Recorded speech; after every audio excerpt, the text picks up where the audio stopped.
திமுக கூட்டணியில் இருக்கிறோம், திமுகவோடு எங்களுக்கு விமர்சனம் இல்லை என்று பொருள் இல்லை. திமுக அரசோடு நாங்கள் பயணிக்கிறோம், திமுக அரசோடு முழுமையாக நாங்கள் மனநிறைவோடு இருக்கிறோம் என்று பொருள் இல்லை. விமர்சனங்கள் இல்லாமல் இல்லை, வழிகள் இல்லாமல் இல்லை, ஏமாற்றங்கள் இல்லாமல் இல்லை.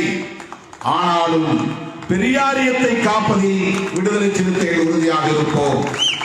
புரட்சியாளர் அம்பேத்கர், மாமேதை மார்க்ஸ் போன்ற மாமனிதர்களின் சிந்தனைகளை பாதுகாப்பதில் இந்த வழிகளை தாங்கிக் கொண்டு நாங்கள் தேர்தல் உத்திகளை எடுப்போம். இதை புரிந்து கொள்வதற்கே உங்களுக்கு அரசியல் ஞானம் தேவைப்படும். இல்லை என்றால் வெறுமென மேம்போக்கில் எங்களை விமர்சிப்பீர்கள்.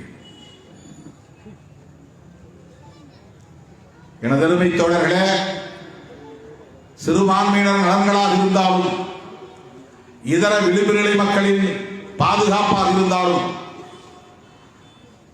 அந்த களத்தில் என்றென்றைக்கும் விடுதலை சிறுத்தைகள்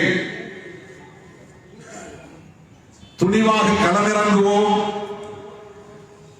இஸ்லாமியர்களின் குரலாக மக்கள் மன்றத்திலும் மக்களவையிலும் ஓங்கி ஒலிப்போம் என்பதை சொல்லி மறைந்த அண்ணன் பழனி பாபா அவர்களை நினைவு கூர்ந்து அவருக்கு வீர வணக்கம் செலுத்தி நிறைவு செய்ய